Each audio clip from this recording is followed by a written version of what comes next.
La rassegna stampa.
Un cordiale buongiorno a tutte le ascoltatrici e a tutti gli ascoltatori da Giulio Cainarca e ben trovati all'appuntamento con la rassegna stampa. Sono le 7:32 ed è un giorno incredibile, straordinario. Pensate, non era mai accaduto che il giovedì 20 aprile 2023 cadesse proprio oggi.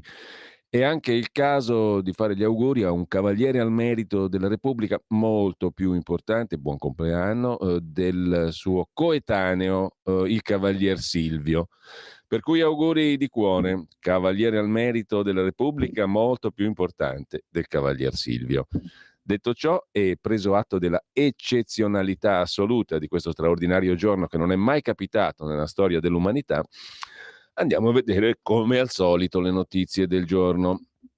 In primo piano c'è radiolibertà.net e subito dopo la pagina Facebook di Radio Libertà, mentre l'agenzia ANSA di stamani ci porta sul decreto migranti, del quale pure parleremo, sulla scorta di alcuni articoli dei quotidiani di stamani, caos sui permessi speciali, cambia l'emendamento, tensione nella maggioranza sul cosiddetto decreto Cutro, partorito dal governo a Cutro nella sua riunione, dopo il naufragio, alla fine di una naufragio non del governo ma del barcone, alla fine di una giornata convulsa l'emendamento sulla stretta alla protezione speciale per i rifugiati, che era stato prima riformulato, poi accantonato, è stato approvato dal Senato dopo una modifica del testo, una nuova modifica. Reintrodotto anche con l'intervento di Palazzo Chigi il riferimento al rispetto dei trattati internazionali a cui l'Italia è obbligata, che la Lega aveva fatto eliminare. Insomma, si è arrivati a un compromesso, evitati i rischi di incostituzionalità che avrebbero portato il Presidente della Repubblica a non firmare il provvedimento, mentre la Lega attacca Lollobrigida sulla sostituzione etnica, parole veramente brutte. Cosa divertente e curiosa, vedremo papà Feltri e figlio Feltri su questo tema, il primo naturalmente su Libero, il secondo sulla Stampa. Centinaio, leghista, ha detto che da Lollobrigida sono arrivate parole appunto veramente brutte sulla sostituzione etnica. Secondo titolo, deraglia un carro merci a Firenze, ritardi sulla dorsale nord-sud, e terzo titolo per l'Ucraina, Kiev, caduto un satellite della NASA, ma l'agenzia americana smentisce. Il caso Orlandi, Diddi, il procuratore vaticano, mi ha detto che proverà a sentire Neroni. Neroni è l'uomo della banda della Magliana che ha fatto riferimento alla pedofilia di Papa Wojtyla. A parlare è il fratello di Emanuela Orlandi, scomparsa nell'83. Non ci tiriamo indietro, Parolin è stato male informato dopo le dichiarazioni che ha fatto il segretario di Stato del Vaticano. Il fratello di Emanuela Orlandi fu assunto a suo tempo da Papa Giovanni Paolo II, che andò a trovare la famiglia, promise l'assunzione e la fece realizzare di Orlandi, fratello di Emanuela scomparsa, allo IOR, alla Banca Vaticana, e parlò di terrorismo internazionale in relazione alla vicenda di Emanuela Orlandi. Adesso è tutto passato in cavalleria perché il Papa Santo è diventato pedofilo, mentre Champions, calcio, Inter in semifinale, ora c'è il derbissimo con il Milan, mentre sempre dalla prima pagina dell'agenzia ANSA, Schlein, tutti i giornali di vario orientamento dicono che la Schlein è stata molto prudente, ha detto tutto il contrario di tutto, insomma non ha risposto a niente, ha fatto la prima conferenza stampa Zero titoli sui migranti per rimanere al calcio. Sui migranti il governo vuol portare l'Ungheria in Italia, è l'unico slogan che è uscito dalla conferenza stampa della segretaria del PD. Sul PNRR, il pernacchio europeo, siamo in ritardo di mesi, pronti a sederci intorno a un tavolo. Il termovalorizzatore, scelta già fatta. Immagino che voteremo contro agli ordini del giorno. Sulla gestazione per altri io sono favorevole, confrontiamoci, eccetera. Specialmente eccetera. Il piano del ministro Giorgetti, tagliare le tasse a chi fa figli, lo vedremo anche qui, pressing della Lega, il sottosegretario leghista Bitonci lancia l'ipotesi di una detrazione da 10.000 euro all'anno senza limiti di reddito. In Francia sgravi fiscali record per i figli. Non è una novità che la Francia abbia una politica familiare fiscalmente molto favorevole per chi fa figli. Sulla pernacchia europea, il PNRR, la Camera conferma la fiducia al governo, ora si esaminano gli ordini del giorno, giovedì il voto finale, scrive ancora l'agenzia ANSA in prima pagina e poi Mattarella che visita la base NATO italiana in Slovacchia. La Juve, oggi la decisione, il club bianconero chiede l'annullamento senza rinvio della penalizzazione di 15 punti inflitta dalla Corte federale d'appello per il caso delle plusvalenze. L'accusa al collegio di garanzia ammette carenza nella sentenza, il collegio di garanzia si aggiorna oggi appunto la decisione. Intanto il governatore leghista Fugatti firma il decreto per abbattere l'orso MJ5. Il plantigrado è ritenuto responsabile dell'aggressione di un uomo il 5 marzo in Valle di Rabbi. Il ministro Picchetto è intervenuto invece sull'orsa JJ4. Va abbattuta. Uccisa la madre di un TikToker a Napoli, fermata la vicina di casa dopo una lite per furto della posta. Precipita un deltaplano a motore, 2 morti in Emilia-Romagna e infine Alfredo Cospito, il sedicente anarchico, gli anarchici veri si rivoltano in tutte le tombe disponibili, ha detto che interrompe lo sciopero della fame perché ha raggiunto i suoi obiettivi. I suoi sicuramente. Comunque, caso US, Nordio avvia l'azione disciplinare su 3 giudici, il ministro di giustizia, concedere i domiciliari fu una grave e inescusabile negligenza. La cosa ha fatto molto arrabbiare lo zio Sam, gli Stati Uniti. Oggi l'incontro tra il ministro e la premier Meloni. Domani alla Camera informativa urgente del governo sulla vicenda dell'uomo d'affari russo evaso dagli arresti domiciliari in quel di Milano, Basilio, Artem Us. Secondo il TAR non c'è nessun obbligo di usare i sacchetti bio nei supermercati. Questa è una notiziona che riguarda tutti, sia l'utilizzo di contenitori reperiti dal consumatore, se idonei. Non c'è nessun obbligo di usare i sacchetti bio nei supermercati. In America continuano a sparare a chi sbaglia auto, strada e via dicendo. Ragazza sbaglia auto in Texas, il proprietario Pedro Tello Rodriguez Jr. le spara. Ferite la cheerleader e una sua amica, una di loro in condizioni gravi. Nuova follia delle armi in America. Intanto attenzione, in arrivo violenti temporali da questo pomeriggio al nord, iniziando dal Triveneto, e nel weekend torna però l'alta pressione con prevalenza di sole, temperature massime che sfioreranno i 25 gradi. Ma prima del weekend anche tanta neve. Salvini si dice contrario all'uso degli autovelox per fare cassa, bisogna evitare l'uso improprio, le regole in arrivo. A proposito di Salvini, Dagospia la mette così: al Nazareno, presso il PD, sono incazzati Eugenio Giani, il governatore PD della Toscana, si è sperticato in lodi verso Matteo Salvini durante un evento a Pisa. Condivido e apprezzo la sua logica del fare, ha detto Giani. Ho visto un piglio che sposo. Il capitone, Salvini, ha rilanciato tronfio sui social il video di elogi e nel PD si sta scatenando l'inferno. I vertici del PD non hanno per niente gradito le parole di Giani. Sentiamole un po'. Salvini con grande rispetto, perché io di lui in questi 6 mesi condivido e apprezzo quella logica del fare in cui io mi ritrovo.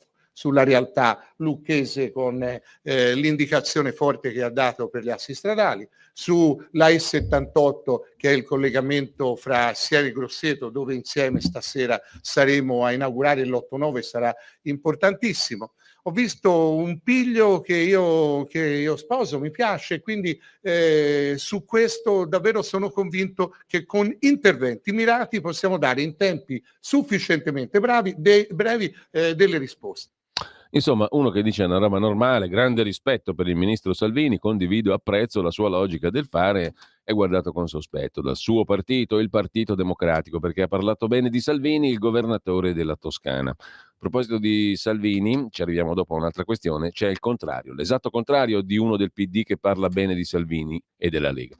In questo caso c'è uno della Lega che invece dà dei soldi a chi attacca la Lega e si incazza abbastanza su questo. In prima pagina su Libero Alessandro Sallusti: se il leghista Fedriga finanzia chi dà del nazista alla Lega, perché Fedriga fa pubblicità sui giornali del gruppo Agnelli Elkan, Repubblica, La Stampa eccetera, non ci dà i soldi a noi di Libero? Immagino che molti di voi conoscano le bellezze del Friuli Venezia Giulia, scrive oggi Alessandro Sallusti in prima pagina su Libero. Ma da un paio di giorni qualcuno più fortunato di voi le conosce ancora meglio. Si tratta dei lettori di La Repubblica e La Stampa. Due quotidiani di sinistra, editi dalla Gedi, famiglia Agnelli Elkan, aggiungiamo noi, che hanno avuto l'onore di essere stati comperati interamente dal presidente di quella regione, il leghista Massimiliano Fedriga. Comperati si fa per dire. La Repubblica ieri, La Stampa martedì. Per un giorno tutta la pubblicità dei due giornali, proprio tutta, dalla prima all'ultima pagina, è stata pagata da Fedriga per mettere in vetrina i propri gioielli.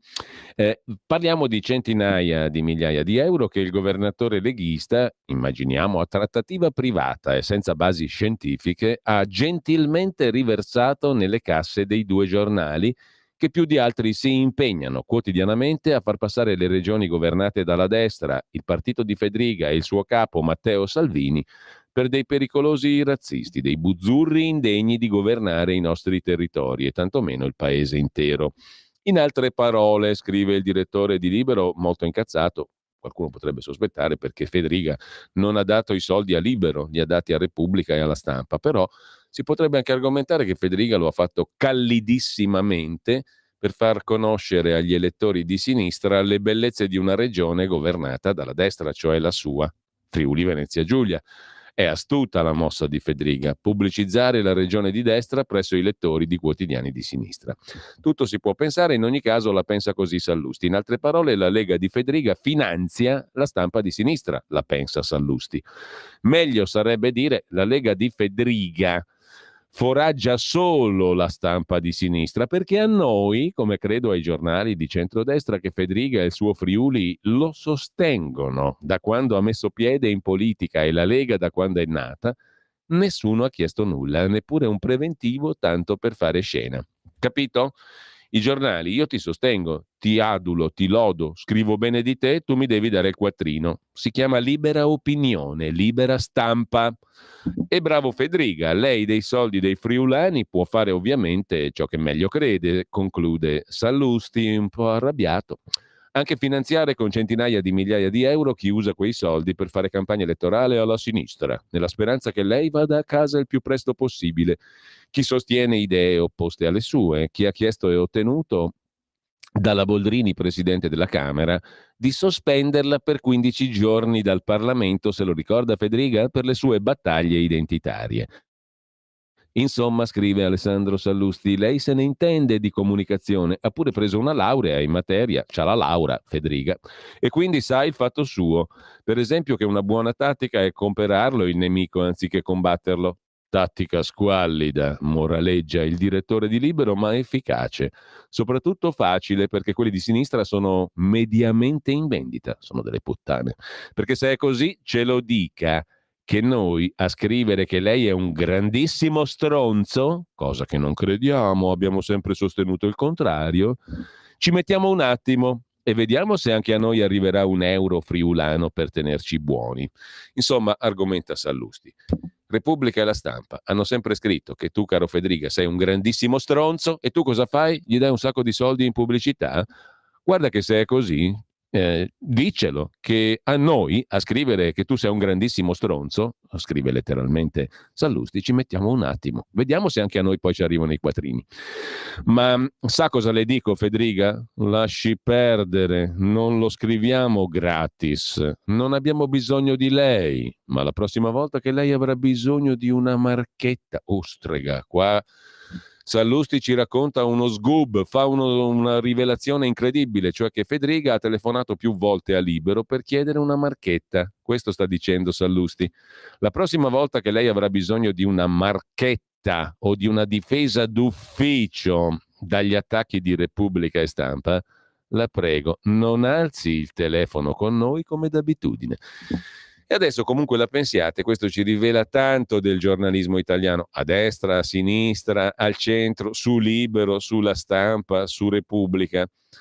Definire i giornalisti delle mignotte è fare un torto enorme alle mignotte, che sono molto più rispettabili, ma molto più rispettabili della grandissima parte dei giornalisti italiani. Quindi io ringrazio il direttore di Libero Sallusti perché ci ha dato un quadro veramente interessante, a destra, a sinistra, al centro, di sopra, di sotto, di lato, di sguincio del giornalismo italiano. Sa cosa le dico, caro Federica? Lasci perdere, conclude Sallusti. Non lo scriviamo gratis che lei è un grandissimo stronzo. Non abbiamo bisogno di lei, ma la prossima volta che lei avrà bisogno di una marchetta o di una difesa di ufficio dagli attacchi di Repubblica e Stampa, la prego, non alzi il telefono con noi come d'abitudine. Cioè, Federica ha l'abitudine di alzare il telefono e chiedere marchette al direttore di Libero, che gliele ha fatte, sperando di avere dei soldi che adesso non ha avuto, per cui si è incazzato.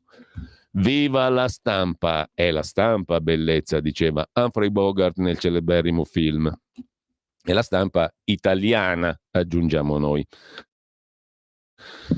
Ma lasciamo la prima pagina di Libero, che peraltramente apre sul niente tasse a chi ha dei figli, il piano shock, niente meno di Giorgetti. Andiamo a dare un'occhiata dalle parti del Tempo di Roma. Stretto di Messina, il mitico ponte si farà. Ieri vertice al MIT, Ministero delle Infrastrutture e dei Trasporti, quello guidato impareggiabilmente da Matteo Salvini. Bruxelles pagherà metà dei costi per gli studi sull'impatto ambientale. Tour di Salvini in Europa in cerca di fondi per il ponte. Road show, si dice così da tanti anni, da quando hanno privatizzato tutta l'Italia. Mario Draghi andava a fare i road show per presentare le ghiotte occasioni di acquisto delle nostre aziende pubbliche agli affaristi e ai magna magna. Road show per presentare i vantaggi del progetto e trovare finanziatori. Uno show per strada, è quello che fanno anche le sopracitate mignotte, lo show per strada, il road show. Ministro, dopo 60 anni di chiacchiere, la realizzazione di un collegamento tra Palermo, Roma e Berlino è un diritto che gli italiani hanno, perché te ti schiaffi a Palermo e arrivi a Berlino in un supersonico viaggio con treni di altissima velocità che fanno il ponte, che è una meraviglia. 14,6 miliardi parrebbe che costerà il ponte, chiedo scusa per la sintassi, parrebbe che costerà il ponte sullo stretto. 13 miliardi e mezzo il costo dell'opera in sé, altri 1,1 miliardi per le opere complementari. Intanto il governatore Gianni loda Salvini, imbarazzo in casa PD, scrive anche il Tempo di Roma, che ci ricorda pure in tema di cose europee che ci sono 5 procedure di infrazione tutte fresche, belle e nuove dell'Unione Europea contro l'Italia. Pagamenti in ritardo, antiriciclaggio, contratti a termine, stagionali, disabili. A proposito di ponte, la Repubblica la mette così, quel giornalaccio infame che però purtroppamente ha preso i soldi da Federica e non li ha dati a Libero, che lo difende sempre quando lui alza il telefono per chiedere marchette, porca putrella. Salvini prova a vendere il ponte, contributo dall'Europa. Il ministro annuncia un road show all'estero. La commissione si è detta pronta, chissà cosa ne pensa Rampelli di queste parolacce, road show. Ma non si può dire un giro per le capitali estere allo scopo di promuovere la costruzione del ponte in Italia. Capite com'è molto più sintetica questa definizione che non road show. La commissione si è detta pronta a coprire. Giusto? È giusto tutto quello che sto dicendo? Ci mancherebbe altro, la commissione si è detta pronta a coprire fino al 50% dei costi. La commissione di Ursula von der Leyen, la baronessa, ci coprirà il 50% dei costi del ponte sullo stretto, perché tra l'altro serve per collegare Palermo con la sua Berlino, quindi c'ha il suo bel vantaggio la baronessa Ursula von der Leyen a finanziare fino al 50% coi soldi nostri, peraltro, perché in Europa noi mandiamo molti più soldi di quelli che ci ritornano indietro, per cui La von der Leyen fa bella figura e dice sì, la Commissione europea finanzia il ponte per unire Palermo a Berlino, però i soldi sono sempre quelli degli italiani. È un affarone, diceva il conte Oliver, mitico, insuperato personaggio del gruppo TNT. La Commissione si è detta pronta a coprire fino al 50% dei costi per aggiornare gli studi sull'impatto ambientale. Invece apriamo il capitolo giustizia ed entreremo quindi nella vicenda della strage di Erba, perché tra l'altro, ve lo annuncio, qui torniamo seri, alle 9.30 c'è uno speciale che dedicherò alla lettura pressoché integrale, testuale, senza aggiungerci niente di troppo, del testo presentato il 31 marzo scorso dal sostituto procuratore generale presso la Corte d'Appello di Milano, Kuno Jakob Tarfusser, per chiedere la revisione del processo per la strage di Erba. Alle 9.30 una lettura di un documento del quale molti hanno parlato a spropositissimo perché non l'hanno neanche visto da lontano e se l'hanno letto se lo sono dimenticati subito, per cui hanno commentato liberamente e posso tranquillamente dire senza alcun approfondimento, senza alcun ancoraggio a quello che è il testo scritto dal procuratore, dal sostituto procuratore Tarfusser contiene. È un testo chiarissimo, lo può capire anche un bambino delle elementari e questo è un altro pregio di chi l'ha scritto. Non si è rifugiato nei tecnicismi, non ha usato una prosa involuta, è esattamente come ha detto Vittorio Feltri, un capolavoro, un testo molto bello, comprensibile e chiaro. Lo impareremo a conoscere dopo alle 9.30. Nel frattempo c'è una curiosa vicenda che in realtà risale al 20 settembre del 22 e non è italiana, ma è ambientata negli Stati Uniti, a Baltimora. Ne aveva parlato uno su tutti, per esempio, il Quotidiano Nazionale, il giorno La Nazione e il Resto del Carlino. Libero dopo 23 anni di carcere, speriamo che Olindo e Rosa ce la facciano prima, anche se sono già 17 anni di carcere, libero dopo 23 anni di carcere grazie a un podcast. Il caso di Adnan Syed, che fu condannato all'ergastolo per omicidio nel 2000. Dopo aver passato metà della sua vita dietro le sbarre, è stato liberato il 19 settembre del 2022. Ma la cosa interessante è perché è stato liberato. La sentenza è stata annullata, siamo a Baltimora, Stati Uniti, dopo 23 anni. Era stato condannato appunto all'ergastolo per un omicidio che aveva sempre negato di avere commesso. Il caso è stato riaperto grazie anche, una volta tanto, a un lavoro paragiornalistico, diciamo, ma sostanzialmente veramente giornalistico. Grazie cioè a un podcast intitolato Serial, la cui prima stagione ha raccontato la storia di quest'uomo ingiustamente condannato, Adnan Syed, in 12 episodi. 8 anni dopo è arrivato il 13° episodio, quello finale. Adnan is out, cioè Adnan è fuori, è stato scarcerato. Il caso risaliva al 1999. Trovate in rete qualche riferimento ed è utile a capire una cosa. In questo momento il mio pensiero corre a Edoardo Montolli e a Felice Manti, cioè 2 giornalisti che sono stati i primi in assoluto a occuparsi di questa vicenda. Naturalmente il pensiero ancora prima va agli avvocati difensori di Olindo Romano e Rosa Bazzi che hanno tenuto in vita per 17 anni questa fiamma di speranza, che speriamo si traduca a questo punto in realtà, ma è stata talmente forte da convincere anche un procuratore, un magistrato come Tarfusser, le cui argomentazioni ascolteremo dopo dalle 9.30, come vi ripeto, a scrivere appunto una richiesta di revisione, dicendosi certo della loro innocenza, perché questo scrive Tarfusser senza girarci troppo intorno, e anche questo è molto apprezzabile, non si rifugia dietro al dito, la dice chiara per come è convinto dopo aver studiato e letto le carte, perché quello è il punto, bisogna conoscere le carte e studiare un pochino, non si fa molta fatica, è tutto molto chiaro se si entra in quella vicenda, per avere poi un giudizio oggettivo, non partigiano, oggettivo. Allora torniamo a bomba. Edoardo Montolli e Felice Manti sono l'equivalente di questo podcast Serial che ha permesso negli Stati Uniti l'anno scorso di liberare un uomo ingiustamente condannato all'ergastolo per un omicidio. Una volta tanto fare i giornalisti è un mestiere importante, serio. Lo sarebbe sempre se tutti lo facessero con lo scrupolo di cercare perlomeno di essere onesti, non dico la verità, perché la verità in certi casi è molto difficile. In questo caso specifico della strage di Erba, la verità è praticamente lampante per chiunque approfondisca i fatti, che è il compito del giornalista. Quindi la vicenda di Adnan Syed, liberato dopo 23 anni di carcere grazie a un podcast, cioè a un lavoro di raccolta di informazioni precise che ha portato alla sua liberazione. A me ricorda molto l'operato di questi due colleghi ai quali sarò sempre grato sotto il profilo professionale. Poi ho imparato a conoscerli, siamo diventati amici, ma questa è tutta un'altra storia. Sotto il profilo professionale io sarò sempre grato a Edoardo Montolli e a Felice Manti, che hanno fatto benissimo il loro lavoro, al punto tale che dopo 17 anni ciò che loro avevano evidenziato da subito è ancora talmente vero, talmente solido da generare tutto il dibattito di questi giorni. A proposito di strage di Erba, c'è chi invece ha delle sue certezze tetragone ferme al 2008 e alle balle che erano state raccontate all'epoca, come Aldo Cazzullo, che riceve 2 lettere oggi a pagina 33, la pagina delle lettere del Corriere della Sera. Caro Aldo, scrive la signora Ada, dopo anni ora salta fuori che Olindo e Rosa, condannati per la strage di Erba, forse non sono colpevoli, potrebbe essere tutto da rifare. Certo, gli errori giudiziari esisteranno sempre, ma questa storia sembrava chiusa, anche perché c'erano un testimone, la confessione della donna, chissà quante altre prove. È possibile che non valgano più nulla? Domanda la signora Ada. Il signor Marco aggiunge: questa vicenda aveva colpito tutti per l'efferatezza della strage. Una probabile revisione del processo riporterà a galla il dolore e l'orrore, ma spero che serva a far luce sui dubbi che in realtà ci sono sempre stati. Lei che ne pensa? Scrive quest'altro lettore. Risponde il signor Aldo Cazzullo. Devo confessarvi una cosa. Sono da sempre convinto che i gialli non esistano, o meglio appartengano più alla sfera letteraria che a quella reale. Gli inquirenti non sono sprovveduti.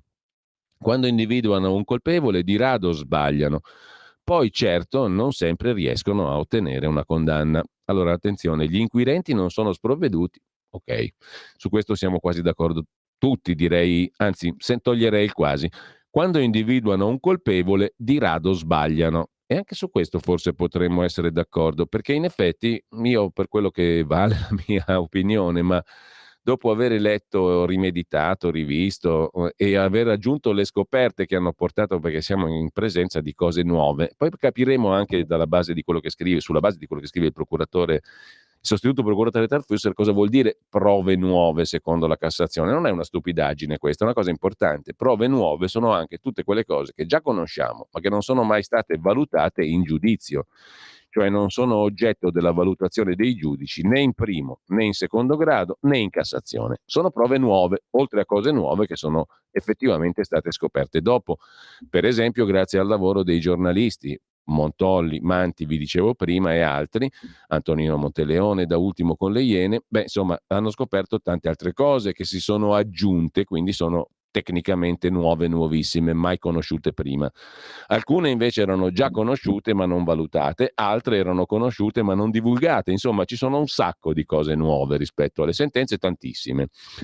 Devo confessarvi una cosa: quando individuano un colpevole, gli inquirenti di rado sbagliano, scrive Cazzullo. Ecco, vi dicevo, secondo me in effetti non hanno sbagliato in questo caso, hanno confezionato dei colpevoli. È diverso. E non serve parlare di complotto, non è questione di complotto, ma magari anche tu parti con l'idea di voler risolvere il caso velocemente, dopo alcune figure di palta notevolissime, perché la notte della strage la procura di Como, il procuratore capo Lodolini, convoca una conferenza stampa e dice stiamo cercando l'assassino, l'autore di questa strage, si chiama Azuz Marzouk. E questa è una topica clamorosa, perché Azuz Marzouk, lo dirà perfino Carlo Castagna, la mattina dopo è in Tunisia. Quindi una conferenza stampa, giornalisti, titoli di giornali, perché io mi ricordo benissimo, il 12 dicembre del 2006, la mattina della strage, il giorno dopo la strage, la sera prima è avvenuta, i giornali escono tutti con l'indicazione del colpevole, Azuz Marzouk. E io devo dire la verità, memore di un'altra figuraccia di palta che qualcuno aveva fatto qui in questa radio per il caso di Erika e Omar, additando gli albanesi come autori del massacro, in quel caso, vi ricordate? Insomma, in quel caso io fui molto cauto. Ebbi paura di una verità venduta così velocemente. E in effetti mi è andata di fortuna. Avevo ragione io in quel caso a dubitare di una verità rivelata così a caldo. Però sta di fatto che la procura quella notte convoca una conferenza stampa. Ancora oggi non sappiamo perché. Cioè, nel senso, quali elementi abbiano determinato il procuratore capo della procura di Como a convocare una conferenza stampa dicendo cerchiamo Aziz Marzouk, ha fatto fuori la famiglia. Una roba pesantissima, gravissima, sulla base di quali argomentazioni si sia determinato nell'immediatezza a caldo la procura di Como a convocare una conferenza stampa, certo che è partita col piede sbagliato. Allora a quel punto forse uno dice devo fare bella figura a un certo momento, devo trovare i colpevoli, questa è una strage tremenda, una delle cose più atroci successe nella storia della cronaca nera italiana. Troviamo il colpevole, questo è il punto. Non voglio parlare di complotto, ma di necessità di risolvere la situazione. Per cui condivido Aldo Cazzullo perfettamente. Di rado sbagliano, casomai individuano il colpevole sbagliato, che non vuol dire sbagliare, vuol dire individuare un colpevole sbagliato e costruirci intorno un castello. Non è un complotto. Poi certo non sempre riescono a ottenere una condanna, in mancanza di prove certe si deve assolvere. E questo è il principio, ciò che non è accaduto per la strage di Erba. Infine ci sono errori giudiziari su cui occorre sempre vigilare e fa bene Vittorio Feltri a ricordare su Libero il caso Tortora, scrive Aldo Cazzullo, lisciando il pelo a Vittorio Feltri, che in realtà ha detto una cosa molto chiara, quei due sono innocenti, lo sostengo da 16 anni, è peggio del caso Tortora, ha scritto Vittorio Feltri. Come fai a essere d'accordo con Vittorio Feltri e a dire poi il contrario? Questo non lo so, questo mi sfugge. A leggere le numerose mail, gentili lettori, qualcuno di voi, scrive Cazzullo, dubita che la confessione poi ritrattata di Rosa e Olindo fosse sincera. I dubbi sono sempre legittimi, per carità, però insomma l'Italia non è il Cile di Pinochet o la Spagna di Torquemada, la Grande Inquisizione. Escludo che i carabinieri si siano recati in carcere da Olindo e Rosa con i ferri roventi per estorcere una verità purché sia. Ma non erano sufficienti, non erano necessari i ferri roventi con Olindo. Bastava avere una divisa ed essere credibili, anzi per avere la divisa era già credibile chi arrivava da lui. Questa era la psicologia di Olindo. Vede una divisa, vede una persona che gli dice Olindo, parliamo di canarini che sono la nostra passione, però insomma tu sei come un canarino in gabbia in questo momento, se vuoi cavartela, perché da qui non esci più, se vuoi cavartela fai una bella cosa, io lo so che non sei stato tu, però confessa, di che sei stato tu, così almeno salvi tua moglie dalla galera e dopodiché sai com'è in Italia, no? Tu confessi, ti danno pochi anni, dopo pochi anni vi riunite. Ma voi l'avete capito quello che vi hanno detto i giudici quando vi hanno arrestato 2 giorni fa?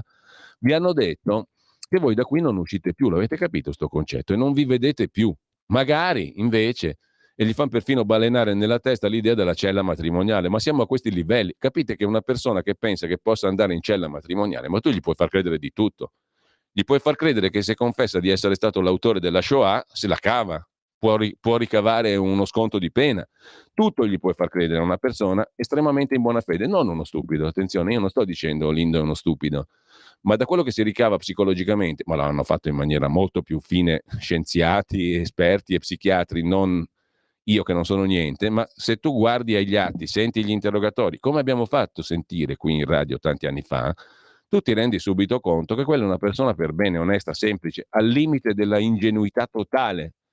Si vede davanti uno o più di uno che lo raggiungono in carcere dopo un arresto, una roba che per un cittadino così normale è una cosa che è una cosa stratosferica per l'impatto psicologico che ha un arresto, no? Se voi sentite le intercettazioni del momento in cui i carabinieri li vanno ad arrestare, questi due non ci pensavano nemmeno di essere arrestati. Metti le ciabatte lì perché poi sai che quando torni ci inciampi dentro e mi fa incazzare, dice lei a lui, cose di questo tipo, e li stanno arrestando. E la loro amica pochi minuti prima gli ha detto guarda che vi ho visto in TV, stanno cercando voi, trovatevi un avvocato, ma cosa vuoi che sia, abbiamo la rata del camper da pagare, 500 euro, costa troppo, io l'avvocato, poi non c'entriamo niente noi. Hanno parlato dei vicini, sarà qualcun altro, ce ne sono tanti di vicini.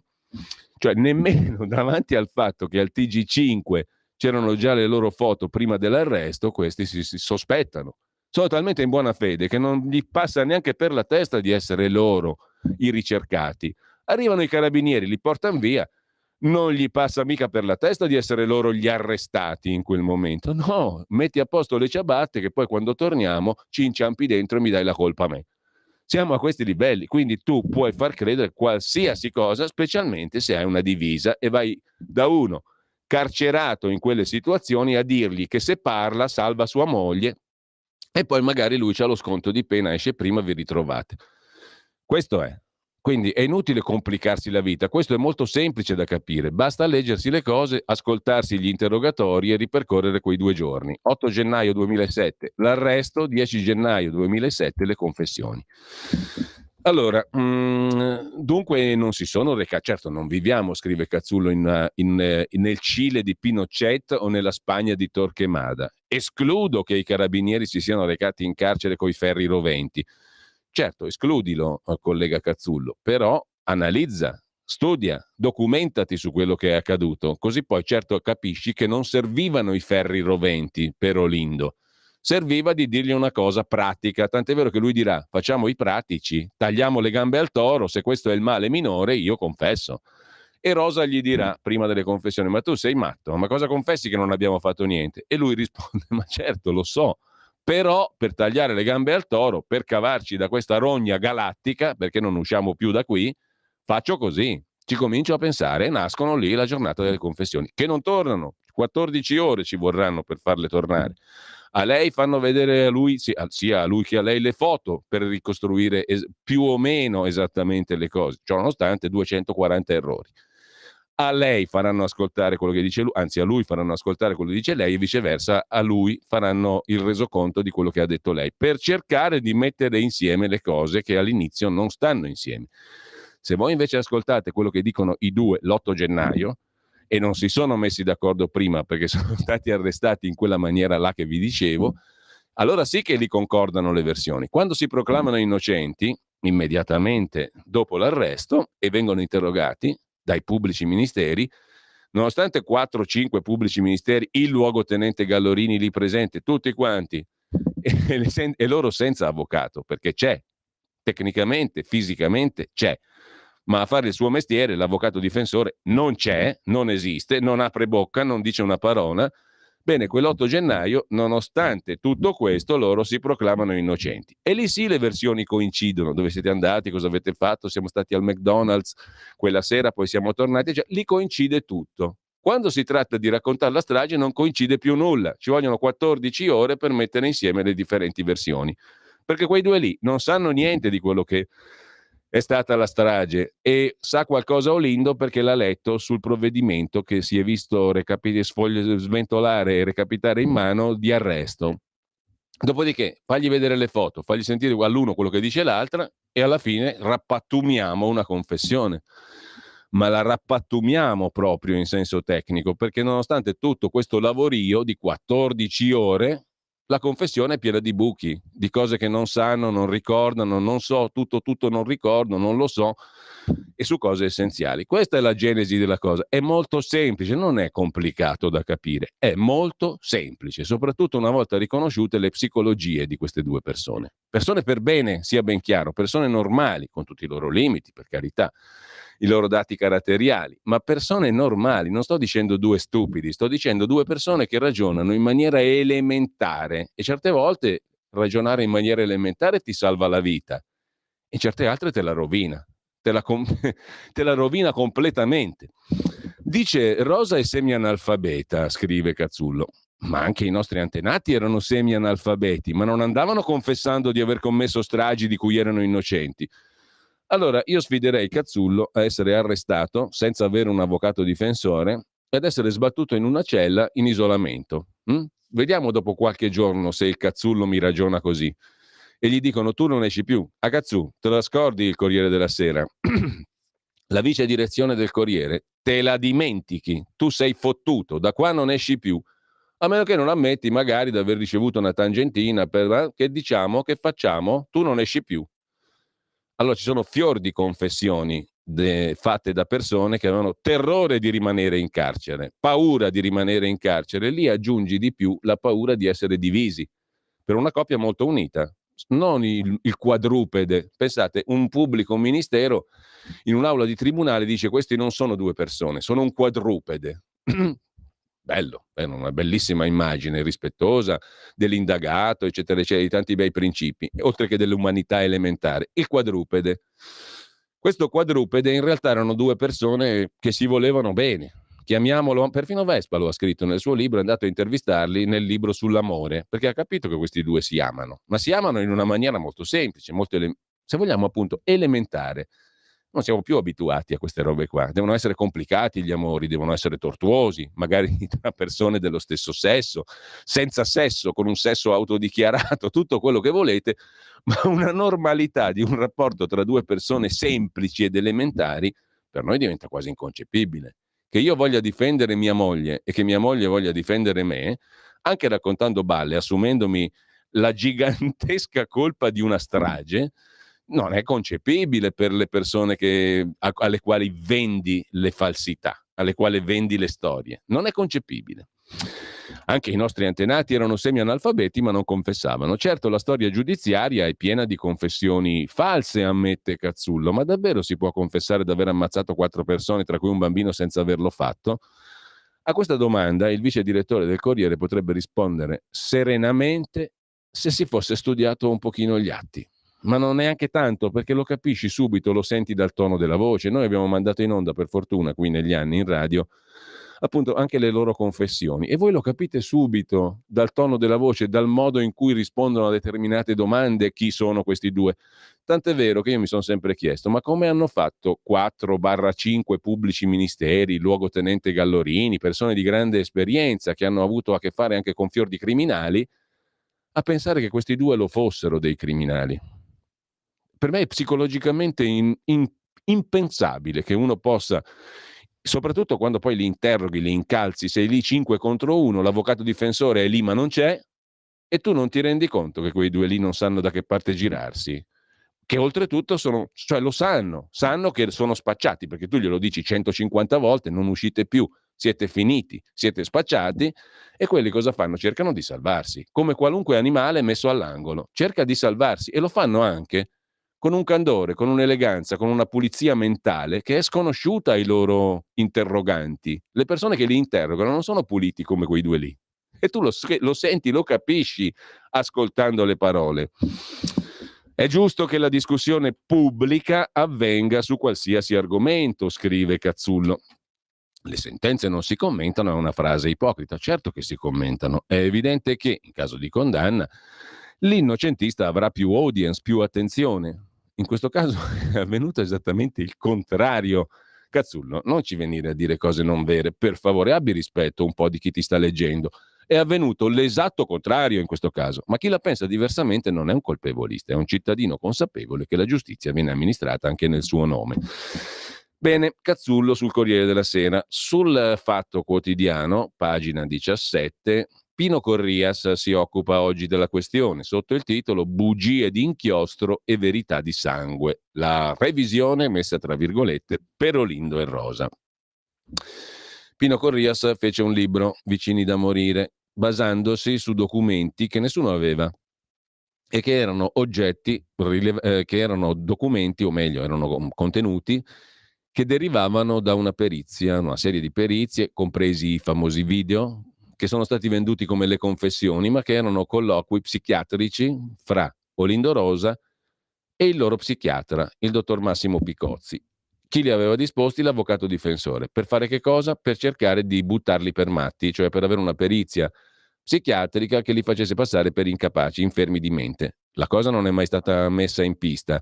È stato messo in pista qualcos'altro, che quella roba lì è uscita dal rapporto psichiatrico individuale fra lo psichiatra e i suoi clienti in quel momento, i suoi assistiti, mettiamola così, avvocato, psichiatra Olindo e Rosa, è uscito da quel rapporto fiduciario che professionalmente doveva essere tutelato tra lo psichiatra e i due soggetti, ed è arrivato nel libro di Corrias e a Matrix di Enrico Mentana.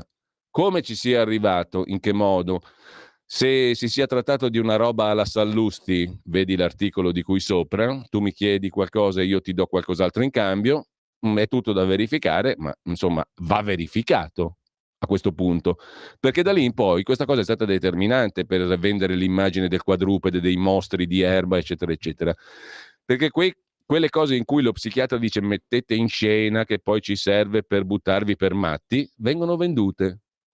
Quindi loro stanno inscenando una rappresentazione, quella della strage di Erba. Ho preso il bambino, l'ho sgozzato, tutte le cose, non ce la facevo più, mi faceva male la testa, a quel punto sono salita, li ho ammazzati. La confessione famosa di Rosa, venduta come confessione, era una messa in scena guidata dallo psichiatra al fine di arrivare a una perizia che non è mai stata chiesta. Invece tutta quella roba lì è andata sui mass media. In particolare nel libro del Corrias, di cui stiamo leggendo oggi l'articolo sul Fatto Quotidiano, e a Matrix di Enrico Mentana, e da lì poi ha fatto il giro del mondo, sedimentando l'immagine della confessione che non è, perché era una messa in scena guidata dallo psichiatra. Tant'è vero che Rosa, alla fine di una di queste messe in scena, di più di tutte, dice come sono andata? Sono andata bene, sono andata male? Alla seconda messa in scena dice ma la volta scorsa è andata peggio, è andata adesso, questa volta la seconda registrazione, il secondo video è andato meglio o peggio della volta scorsa? Era una messa in scena. Cioè voi rappresentate in maniera assurda, no? la scena, esagerate, ci servirà per la perizia psichiatrica. Non è servito per la perizia psichiatrica, è servito per il libro di Corrias ed è servito per Matrix di Mentana e per tutto il circuito mediatico. E per sedimentare ancora oggi, a 17 anni, l'immagine della confessione. Rosa confessa. Non era una confessione, lo ripeto, era una messa in scena. Chiamiamola messa in scena psichiatrica, anche se è una definizione sbagliata. Ma per capirci, oggi Pino Corrias, che fu beneficiario di quel materiale lì, di quella rivelazione in anticipo, ha fatto lo scoop? È stato bravo? O c'è stato un meccanismo alla Sallusti Fedriga, per capirci? Facile perderci la testa e la pazienza in questo permanente bagno di sangue, furbizie e chiacchiere, scrive Corrias. Ma meno male che le suggestioni non fanno una prova, neppur se ripetute all'infinito, per conto degli imperturbabili Olindo e Rosa, quelli della strage di Erba che stanno sempre là, in effigie, spalla a spalla, nella gabbia degli imputati, tribunale di Como. Perfino la TV giapponese, scrive Corrias, a registrare l'abisso della loro storia di coppia. Invisibile al mondo, ma che è stata capace di assaltare con la spranga e di scannare col coltello. 3 donne, un bambino di 2 anni, Raffaele, il figlio Youssef, la nonna Paola, la vicina di casa Valeria, per poi cancellarli col fuoco. Era l'11 dicembre 2006. Palazzina di silenzi e nebbia, dove da allora non smette di sgocciolare il sangue della strage e l'inchiostro di chi vorrebbe riscriverla. A questo giro lo fa addirittura un procuratore generale, il sostituto Cuno Tarfusser di Milano, che chiede la revisione del processo maneggiando la stessa prosa della difesa. Lo stesso corredo di prove trasformate con un opla televisivo in dubbi, moltiplicati da infinite illazioni. E meno male che il sostituto Tarfusser dice al Corriere, a proposito dei suoi dubbi, a me importa il merito e non il circo mediatico. Visto che grazie a lui ha appena riacceso le sue luci, la sua musica, le sue ruote panoramiche per il felice pubblico, un po' meno per i familiari di quel massacro che tornano nel gorgo. Innocenti, innocenti, scrive Corrias, non valgono più le confessioni video registrate di Olindo e Rosa, piene di odiosi dettagli, perché sono false confessioni acquiescenti. Allora, ancora, voi pensate, uno, diciamo che conosce, perché a questo punto non può non conoscerne, se no ha scritto il libro, uno che sa che quelle non sono confessioni video registrate, sono il materiale girato dal dottor Picozzi, il quale, guarda caso, poi allora finiscono a Mediaset, Mentana, Matrix. Da qualche tempo in avanti il dottor Picozzi diventa un dipendente Mediaset sostanzialmente, lavora sempre fisso per Mediaset. È una casualità. Ovviamente noi non vogliamo stabilire meccanismi alla Sallusti Fedriga per forza, però è una casualità che si rileva, è un dato di fatto. Il materiale è finito alla rete televisiva per la quale tu poi lavorerai. È una coincidenza, è una curiosa, spiacevole coincidenza, ma è una coincidenza che il dottor Picozzi non ha chiarito in nessun modo, perché quando gli ha messo il microfono davanti alla bocca è stato zitto, in nome della trasparenza naturalmente. Zitto. A questo punto il giornalista Pino Corrias dice non valgono più le confessioni videoregistrate. Quelle non erano confessioni, erano una messa in scena psichiatrica, come abbiamo spiegato prima. Lui lo sa bene perché quella roba lì è arrivata a lui e lui ci ha fatto il libro. Non può venderci oggi come confessioni. Le confessioni sono quelle che abbiamo ascoltato noi in radio. Quindi la prima, 8 di gennaio, l'arresto, dichiarazione di innocenza, sia da parte di lui che di lei. Il 10 gennaio confessioni, che definirle tali uno fa uno sfregio proprio non alla civiltà giuridica, ma alla logica elementare, al buon senso minimo. Quelle non sono confessioni, sono un'oscenità fatta passare per confessione. Ma tutto ciò non ha niente a che fare con ciò che ha videoregistrato il dottor Picozzi e che è finito nel libro del Corrias, che oggi ci parla ancora di confessioni, non di un colloquio psichiatrico videoregistrato, che quello è. Non sono le confessioni. Non vale più la goccia di sangue trovata sull'auto di Olindo perché trasuda criticità. Qualunque cosa voglia dire, scrive Corrias. Non è qualunque cosa voglia dire. Per fortuna noi oggi poi lo leggiamo, ciò che scrive Tarfusser, che non è che dice solo trasuda criticità, punto. Trasuda criticità perché, e spiega. Se tu hai letto il testo, capisci perché scrive trasuda criticità. Leggi e poi scrivi, non scrivi senza leggere, o leggi e ignora e poi scrivi, che non è una prassi corretta deontologicamente. Non vale più il riconoscimento del sopravvissuto, il vicino di casa Frigerio che in aula identifica Olindo come il suo aggressore e grida vergognati assassino. È frutto di falsa memoria e memoria indotta. E anche lì è tutto spiegabile. Ci sono fior di scienziati che lo hanno spiegato. Lode alla difesa, scrive Corrias, per la sua rocciosa costanza, che dai giorni della sentenza definitiva 3 ottobre 2011, pena massima dell'ergastolo alla coppia specchiante, ha chiesto una volta, 2 volte, 3 volte la revisione del processo per l'intero decennio successivo. Balla, colossale. Non hanno mai chiesto la revisione del processo gli avvocati difensori di Olindo e Rosa perché la devono ancora presentare. Formalmente la devono ancora presentare, depositare a Brescia. Quindi non l'hanno mai chiesta 1, 2, 3, 4, 100 volte. Mai. Lo ha fatto per inattendibilità delle confessioni ritrattate in aula, per insussistenza delle prove, per clamorose novità probatorie, per 40 motivi di legittimità. E qui Corrias sta parlando del terzo grado di giudizio, che non è una richiesta di revisione, ma come si fa a scrivere queste cose? Io lo dico, ma con tutta l'onestà, franchezza, amicizia, tutto quello che volete, ma come fai a scrivere sta roba qua? Mi stai facendo passare per una richiesta di revisione del processo il terzo grado di giudizio. Poi addirittura 234, che sono 243 in realtà, incongruenze, non una di meno, non una di più, che falsificano le indagini. No, sono gli errori nelle confessioni, non le incongruenze nelle indagini. Ma voi vi fidate di uno che racconta le cose così? Mescolando gli elementi, dicendo cose sbagliate e inducendo il lettore in errore? Ti puoi fidare di uno che ti induce in errore senza neanche dirtelo? Perché ci sono... Allora io rispetto di più chi ti induce in errore, ma è talmente smaccato, palese, che tu lo capisci che ti sta dicendo delle gran cazzate. Invece uno che fa finta di essere serio e autorevole e racconta cose false ti sta inducendo in errore subdolamente, perché si presenta come l'esperto, quello che sa tutto, e non sa niente, o se lo sa, lo racconta al contrario, che è peggio ancora. Un vero peccato per le 999 congruenze che nel frattempo hanno trascurato, le quali invece hanno convinto prima i carabinieri, poi i giudici di primo, secondo e terzo grado, tutti persuasi di aver risolto il labirinto, anche psichiatrico, che armò la mano di Olindo e Rosa, i poveri del piano terra, contro i vicini di casa, i ricchi del piano di sopra. I ricchi. Ma Raffaella Castagna è un conto, ma il povero Azuz era ricco?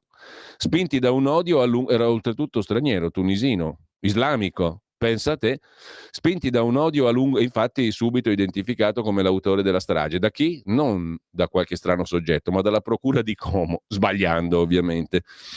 È vero, esistono gli errori giudiziari, ci mancherebbe, scrive Pino Corrias, oggi sul Fatto Quotidiano, pagina 17. Ma mai se ne è visto uno in presenza di confessione circostanziata degli imputati? Circostanziata? Per fortuna, ripeto, che c'è qualcuno magari all'ascolto che da tanto tempo ascolta questa radio e ha sentito le confessioni. Circostanziata. Centinaia di errori, circostanziata. Mai con un testimone oculare che conferma l'identità di chi gli ha tagliato la gola senza riuscire a ucciderlo. Certo. Non l'ha mai fatto il nome di Olindo, Mario Frigerio. Gliel'hanno fatto coloro che l'hanno interrogato. È un po' diverso. Mai con un alibi così sconclusionato come quello allestito da Olindo e Rosa allo scontrino del McDonald's. Appunto, questi sono talmente, precisi, talmente, esperti, talmente bravi che non solo riescono a sgozzare in pochi minuti con chirurgica precisione degna di un comando di sgozzatori 5 persone nel buio e in mezzo al fumo, ma riescono anche a costruire, intanto a non far lasciare nessuna traccia di loro da nessuna parte, né delle vittime su di loro. Incredibile, una cosa incredibile, mai vista.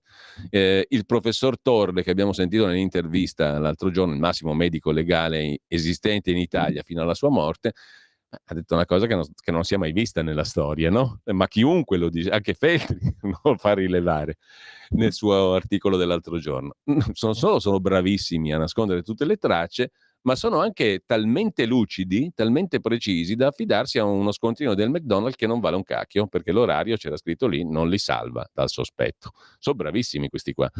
La difesa ha diritto di inseguire ombre, congetture, perfino le più trascurabili incrinature di un processo se serve agli assistiti. Ma il procuratore, Tarfusser, è impazzito? È un matto? Possibile che anche lui faccia finta di non vedere? Faccia finta. Ecco, far finta è una cosa di cui chi scrive forse ha una certa qual esperienza. Possibile che anche lui faccia finta di non vedere quello che sta in primo piano in ogni delitto? Il movente, cioè l'ingranaggio che muove il veleno del cuore e le armi dell'omicidio. L'odio contro Raffaella Castagna, la ricca bastarda che abita sopra di loro. Per la verità, secondo quel che mi è stato raccontato da una persona di quei nuclei familiari, il piccolo bastardo era il nome che davano a Youssef. Non dico chi, perché non è rilevante, ma il piccolo bastardo era lui, da parte di chi poi ha detto di amarlo. L'odio per la famiglia potente e prepotente che la difende, l'odio per il marito negro, tunisino, Azouz Marzouki in Tunisia la notte della strage, che spaventa Rosa perché ha passato la linea, è entrato nel mio mondo, la sua puzza che mi sento addosso, quello che gli ha consigliato di dire nel colloquio psichiatrico. Possibile? Ero arrivato a Erba, racconta Corrias, arriviamo alla fine perché sono già le 8:27. Ero arrivato a Erba una settimana dopo gli arresti per raccontare la voragine aperta da quel multiplo delitto in quella silenziosa e ricca provincia fatta di 100 paesi, trasformata in città infinita, superstrade, centri commerciali, vite standard. Ad Erba ci sono rimasto per mesi, racconta Corrias, a campionare paure e solitudini di quel collettivo spaesamento. Ora, francamente, io so Brianzolo, però quando sono andato a Erba a me mi ha colpito un'altra cosa di quella cittadina, l'omertà. Incredibile, non sono esperto di cose di Aspromonte, di 'Ndrangheta, di Calabria o di paesi mafiosi, di Sicilia, di Campania, di Puglia profonda, insomma dei paesi dove ci sono le mafie tradizionali, ma lì si respira quell'aria lì, di omertà, diciamo così.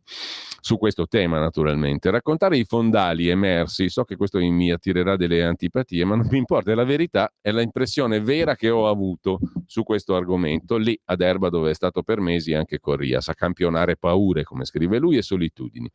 Raccontare i fondali emersi dal dopo strage, l'omertà, i rancori. Azuz che si era messo a fare l'ospite da pizzeria ingaggiato da Lele Mora e si era venduto l'esclusiva del funerale a Fabrizio Corona, ma specialmente a ricostruire la vita di Olindo, il netturbino e Rosa, donna delle pulizie, protetti da 4 pareti di cemento che si erano fabbricati contro il mondo.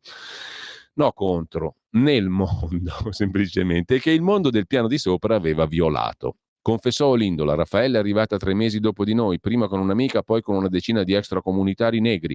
Ci passavano dentro tutti. A proposito di razzismo, un altro personaggio di primo piano, molto dentro la vicenda, anzi parte di questa vicenda, dice: ma come fai tu a difendere Olindo che è di origini pugliesi?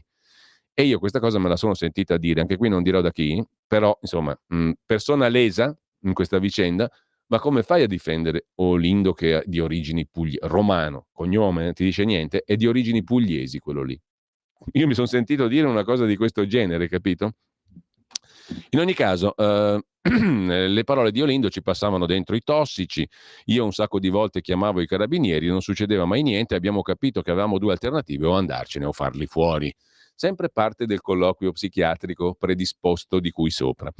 E poi non potevamo più vivere, una volta era la storia che ci hanno tirato fuori un vaso di fiori, 2 era che la Raffaella ha buttato all'aria lo stendino con la biancheria, 3 che il marito ha aggredito mia moglie, 4 questa storia della denuncia contro di noi che tanto lo sapevamo che sarebbero arrivati a processo con 4 o 5 testimoni comparati. Era il processo per la denuncia di Raffaella che avevano aggredito nel cortile di casa, sarebbe cominciato il 13 dicembre. C'è una banale lite di condominio, secondo voi sta alla base di una strage.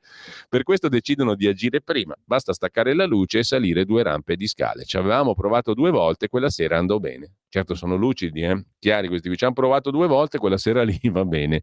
E poi a proposito della luce, loro non lo sanno che la luce era staccata, glielo dicono gli inquirenti e sbagliano l'ora. Sia lei che lui diranno poco prima della strage, intorno alle 20. Fu staccata alle 17:40. Loro non lo sanno. A, che è stata staccata la luce. B, a che ora. Uno dei 1000 tasselli del movente me lo raccontò in caserma il maresciallo di Canzo, Salvatore Melchiorre, scrive Corrias. La telefonata arrivò ai miei ragazzi. C'era questa signora che disse: chiamo da un treno, sto arrivando alla stazione di Asso, ci sono 2 tizi, marito e moglie, che mi seguono in macchina. La signora si chiama Raffaella Castagna e questa è l'altra storia, che loro avrebbero seguito Raffaella Castagna. È stata una casualità assoluta. Lei li ha visti dal finestrino, loro stavano facendo un'altra strada. Questa è un'altra delle stupidaggini mitologiche che si raccontano. Loro la seguivano, la pedinavano. Non è affatto vero, semplicemente. Mancavano pochi giorni alla strage, mai più liberi da allora per colpa di quell'odio e di tutte le bugie a seguire. Così oggi, Pino Corrias sul Fatto Quotidiano. E con ciò lo chiudiamo il capitolo Erba nei prossimi 45 minuti, prima del collegamento con il direttore di Tempi, Emanuele Boffi, alle 9:15. Parliamo d'altro, perché però ci andava perché così capite come funzionano le cose quando si parla di questo argomento. Stai ascoltando Radio Libertà, la tua voce libera, senza filtri né censura. La tua radio.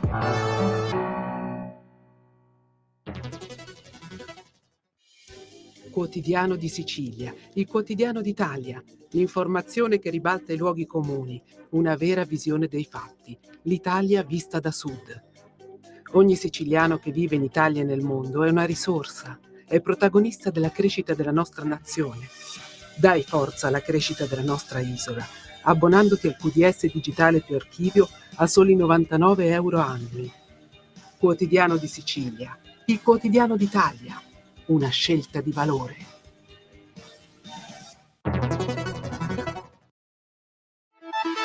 stai ascoltando Radio Libertà, la tua voce libera, senza filtri né censure, la tua radio.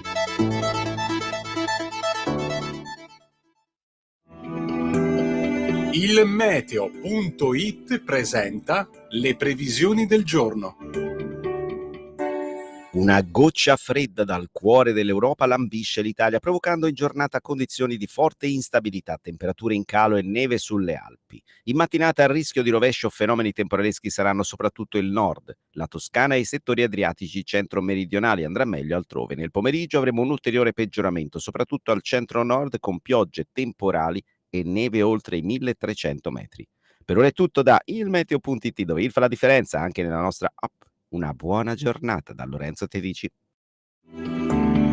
Avete ascoltato le previsioni del giorno.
E questa è roba bella, perché oggi nel 1908 nasce Lionel Hampton, Louisville, 20 aprile 1908, qui con Stan Getz, niente po' di meno. Il brano si intitola Louis, lui è stato un vibrafonista, percussionista, band leader, di musica jazz.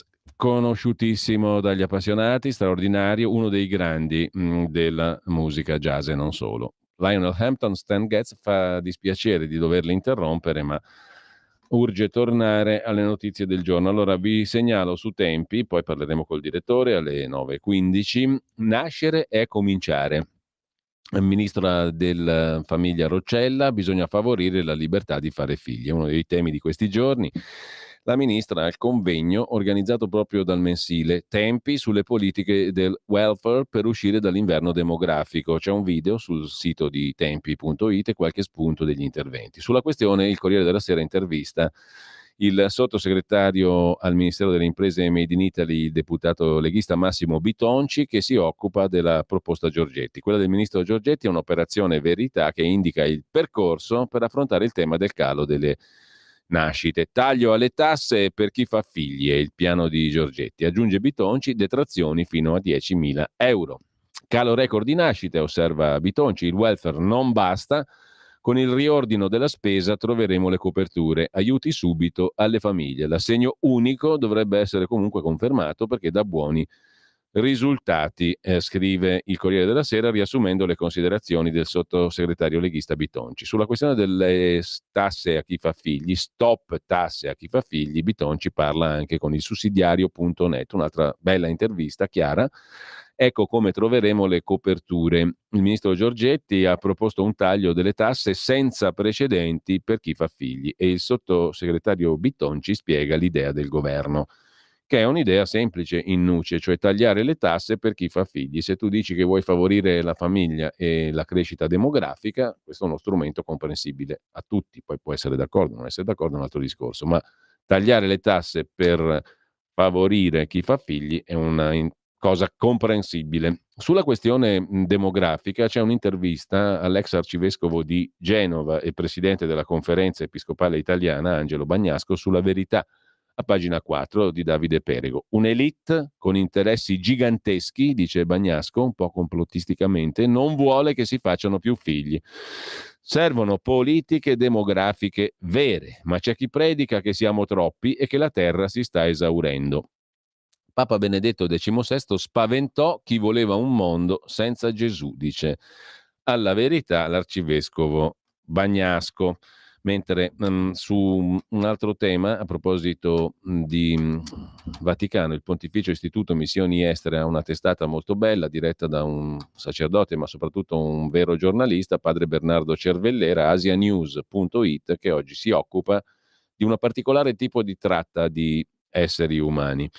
E ne parla da Manila un ex schiavo indonesiano che denuncia la tratta di esseri umani, appunto, finalizzata alle truffe online. La testimonianza di un giovane reclutato con un annuncio di lavoro su Facebook è stata diffusa durante un'udienza presso il Senato delle Filippine. Circa 1.000 cittadini del sud-est asiatico sarebbero ammassati in un edificio di Paranaque, poco lontano dall'aeroporto internazionale. Accuse sulla facilità con cui gli uffici immigrazione rilasciano i visti di ingresso. Di che cosa si tratta? Di centinaia di stranieri che vivono ammassati in un palazzo della capitale filippina, trattenuti in schiavitù e costretti a lavorare nel settore delle truffe online. Tratta di esseri umani da impiegare nel settore delle truffe online. Lo ha rivelato in un'audizione al Senato la senatrice filippina Risa Ontiveros, che da novembre scorso indaga su operazioni di traffico di esseri umani in cui sono coinvolti cittadini filippini in altri paesi del sud-est asiatico. Pensate un po', cioè tratta di esseri umani che vengono tenuti come schiavi per fare le truffe online. Intanto i migranti arrivano anche in yacht, titola Dagospia, riprendendo un articolo di Rai News. Una barca di lusso, uno yacht, è arrivato al porto di Crotone con 164 migranti. Era partito dalla Turchia.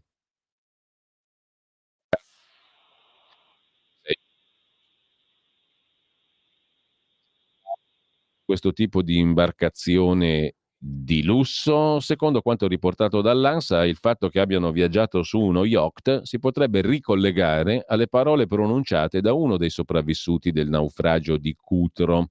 L'uomo aveva raccontato in tribunale come sul caicco avessero girato dei video promozionali inneggiando al nome del trafficante che organizzava le traversate verso l'Europa quasi fosse una crociera. Alessandro Morelli, il nostro condirettore di Radio Libertà, sottosegretario alla Presidenza del Consiglio con delega alla programmazione economica sul tema immigrazione, oggi è intervistato da Il Giornale a pagina 5. Noi aiutiamo i veri bisognosi, la sinistra priva a chiunque. Sulla questione del decreto Cutro, testo migliorato, non sarà più rifugiato chi torna in vacanza nel proprio paese. Abbiamo accolto 173.000 ucraini nel silenzio della sinistra. Il 25 aprile sarò in piazza, ma non si faccia propaganda su questo, dice Morelli. A proposito di immigrazione, qui abbiamo i due Feltri, papà e figlio. Il figlio, Mattia, scrive sulla Stampa il suo buongiorno, oggi intitolato Veramente brutte.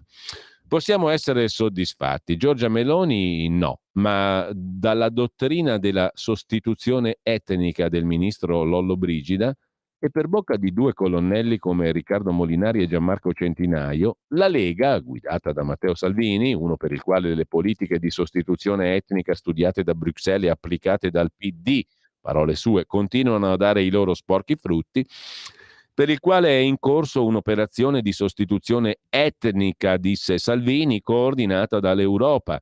I padani sono vittime di pulizia etnica, disse Salvini. Secondo il quale siamo sotto attacco, è in corso ai nostri danni un piano di sostituzione etnica. E ancora, lo ius soli non lo accetto, è una sostituzione di popoli. E ancora, è in corso un chiaro tentativo di sostituzione etnica di popoli con altri popoli. Non c'entrano guerre, diritti umani e disperazione. È semplicemente un'operazione economica e commerciale finanziata da gente come Soros che va messa fuori legge.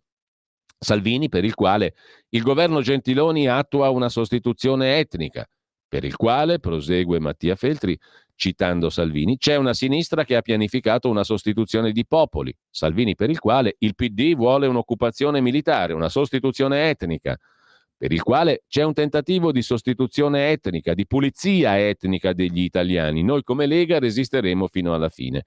Salvini, per il quale gli italiani che emigrano sono la prova della sostituzione etnica. Salvini, per il quale questo tentativo di pulizia etnica è un tentativo di omicidio dei popoli europei. Il piano è la pulizia etnica, punto. La Lega, dicevo, con Centinaio e Molinari, si è dissociata da Lollobrigida perché parlando di sostituzione etnica Lollobrigida ha usato parole veramente brutte, ha detto il leghista Centinaio. Preso in castagna, scrive Mattia Feltri, non lo scrive ma lo dimostra dal suo punto di vista. Il papà la pensa tutt'altro, su Libero in prima pagina, scrive Vittorio Feltri, Francesco Lollobrigida l'ha detta giusta, ha detto una verità, incentivando l'immigrazione di massa in Italia si rischia la sostituzione etnica. Il pericolo, scrive Vittorio Feltri stamattina, è sotto gli occhi di tutti e se ne rendono conto i cittadini, quasi tutti quelli che non hanno il salame sugli occhi. I critici più aspri di Lollobrigida dicono una scemenza, cioè che l'espressione sostituzione etnica è di tipo nazista e va censurata, non bisogna usarla per evitare di evocare la politica di Hitler. Siamo al paradosso, ancora una volta invece di esaminare i concetti che esprimono le parole, i progressisti del Menga, compreso suo figlio, fanno la guerra al vocabolario e lo vogliono modificare a loro piacimento. Infatti la terminologia di cui sopra esprime un pericolo in atto, visto che il nostro paese pullula di stranieri, soprattutto africani, che vengono malamente accolti. Una volta sbarcati non abbiamo la possibilità di ospitarli decentemente, li abbandoniamo a loro stessi, si sparpagliano lungo la penisola e non trovando lavoro tirano a campare con la delinquenza. Si dà il caso, scrive ancora Vittorio Feltri, che siamo già pieni di disoccupati nostrani, ci illudiamo di offrire posto agli ultimi arrivati. Si dice stoltamente che gli extracomunitari sono utili perché compensano il fenomeno della denatalità, quando, per incrementare la popolazione in calo, non serve l'aiuto degli spermatozoidi tunisini e similari, bensì offrire ai connazionali le strutture necessarie a cui affidare l'infanzia. mentre a Milano mancano 3.700 posti negli asili nido. Pertanto le mamme che lavorano non sanno dove mettere i bambini, quindi evitano di metterne al mondo più di uno.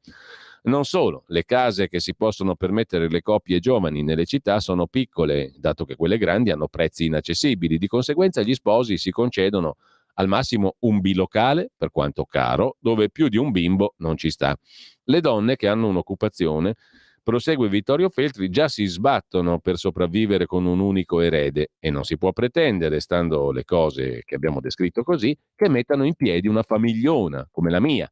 Segnalo per curiosità che io ho avuto 4 fanciulli e siccome non mi bastavano ne ho adottato un quinto che non è il migliore, se non è il migliore poco ci manca. Erano altri tempi. Possedevo una cascina con annesso prato, mia moglie era casalinga e non avevo problemi. Oggi, per avere una prole in grado di mantenere l'equilibrio demografico, non occorre incentivare l'importazione di neri, ma mettere in condizione i connazionali di allevare più di un erede. Non è vero, prosegue e conclude Vittorio Feltri oggi su Libero, non è vero che gli italiani hanno disimparato a procreare, sono obbligati all'astinenza per mancanza di mezzi idonei a tirare avanti il nucleo numeroso, giacché la pubblica amministrazione non provvede a costruire delle scuole materne e non pensa all'edilizia popolare, costringendo la gente a confidare negli anticoncezionali o a evitare di scopare, che è pure meglio, visto che una sposa dopo qualche anno ti eccita come un ferro da stiro. Mi pare che Lollobrigida, conclude Feltri, dopo aver centrato il problema, ora debba darsi da fare per aiutare i coniugi a impegnarsi sotto le lenzuola, offrendo loro ciò che serve alle famiglie del nostro tribolato tempo. Ai suoi censori un garbato invito a tenere la bocca chiusa, conclude Feltri.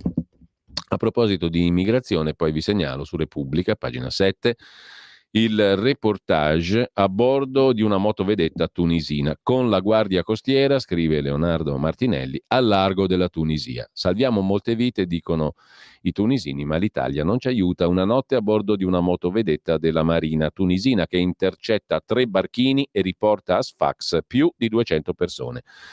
Madeleine Ivoriana, 33enne, dice: dopo le parole del presidente Sayed abbiamo perso il lavoro, nessuno ci affittava più casa. Majid, 23 anni, curdo siriano, sogniamo l'Europa per la democrazia e il rispetto dei nostri diritti.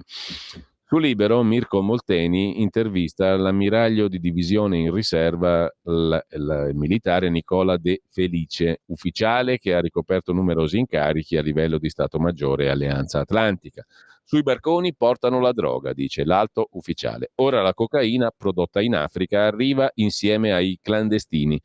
Per fermare il business serve la collaborazione dei paesi magrebini e la creazione oltremare di centri gestiti dall'Unione Europea per identificare chi ha diritto all'asilo. Tra stanotte e domani ci sarà la festa per la fine del digiuno del Ramadan, mi aspetto molte partenze, bisognerà pattugliare il mare. E, dice ancora l'ammiraglio De Felice a Libero, per bloccare le partenze servono pattugliamenti congiunti italo-tunisini entro 12 miglia dall'Africa e accordi economici legati ai rimpatri. Cambiamo argomento. Su Atlantico Quotidiano c'è un pezzo assai interessante a firma di Federico Punzi sulla vicenda Covid e il China virus. 2 fughe dai laboratori di Wuhan, poi il depistaggio del virologo statunitense, collaboratore consulente dei presidenti americani Anthony Fauci e compagnia. Le conclusioni di un rapporto del Senato degli Stati Uniti, l'audizione di John Ratcliffe, oltre all'insabbiamento di Pechino, il fallimento dell'intelligence statunitense. Lo trovate in home page su Atlantico Quotidiano. A proposito di Covid e cose collegate, c'è ovviamente la prima pagina della Verità che apre su questa questione, ma c'è anche il pezzo di Giorgia Audiello su avanti.it che si occupa di uno spin-off della vicenda Covid, cioè il vaccino anticancro lanciato da Moderna. Recentemente le case farmaceutiche Moderna e Merck hanno annunciato che entro il 2030 potrebbe essere pronto un rivoluzionario, tra virgolette, vaccino in grado non tanto di prevenire, ma di curare patologie come il cancro e le malattie cardiache, attraverso la stessa tecnologia innovativa dell'mRNA usata nei vaccini anti-Covid, grazie ai quali è stato possibile accelerare anche la sperimentazione del cosiddetto vaccino contro cancro e malattie cardiache. Lo ha riferito il direttore medico di Moderna Paul Barton al Guardian, il quotidiano britannico. Barton ha affermato che l'azienda sarà in grado di offrire questi trattamenti per tutti i tipi di aree patologiche in 5 anni. Alcuni ricercatori hanno spiegato che 15 anni di progressi sono stati accorciati in 12-18 mesi grazie al vaccino anti-Covid. Iniziano ad emergere dunque alcune delle reali finalità dietro alla vaccinazione di massa basata su quella che in realtà è terapia genica, scrive su avanti.it Giorgia Udiello. Ovvero la finalità era rivoluzionare medicina e farmacologia con l'uso dell'mRNA, sperimentandone gli effetti direttamente sulla popolazione, in gran numero, come è stato fatto col Covid. Naturalmente ancora non si conoscono l'efficacia né i costi di questi trattamenti. Quel che è noto però è che vengono chiamati impropriamente vaccini e non sono privi di rischi. Nonostante ciò, il circo mediatico mainstream ha prontamente celebrato ed enfatizzato la notizia, esultando per i miracoli prodotti dai vaccini anti-Covid che avrebbero permesso a loro volta di aprire la strada a ulteriori vaccini basati sulla medesima tecnologia e in grado di prevenire tumori e altre malattie. Il noto giornalista della 7 Enrico Mentana si è scagliato per esempio contro i generici Novax, facendo notare come oltre ad averci permesso di fronteggiare Covid, i vaccini RNA messaggero aprono la strada verso altri vaccini che preserveranno da tumori e malattie. La verità, scrive avanti.it, è che quelli in questione non sono vaccini, non prevengono la malattia, sono terapie personalizzate, somministrate a chi ha già contratto la patologia. Dovrebbero al più essere in grado di curarla, ma l'efficacia è tutta da dimostrare. Anzi, è una truffa quella del vaccino anticancro lanciata da Moderna, scrive Avanti. Nel mondo alla rovescia, e torniamo con questo su Atlantico Quotidiano, ne scrive Fabrizio Baldi, nel mondo alla rovescia se l'ideologia gender diventa mainstream, dal linguaggio alle scuole ai bambini, dallo sport alla TV, il transgenderismo è più di moda che mai e chi osa obiettare insultato e perfino aggredito a proposito di dogmi. Mentre Stefano Magni, sempre su Atlantico Quotidiano, già che ci siamo, si occupa dei crimini russi in Ucraina, crimini sistematici, atrocità come quelle jihadiste. Che differenza c'è, domanda Stefano Magni, tra una decapitazione dell'ISIS e una della brigata Wagner? Eppure molti dubitano. Non ci sono mostri per etnia, è l'ideologia che produce mostri.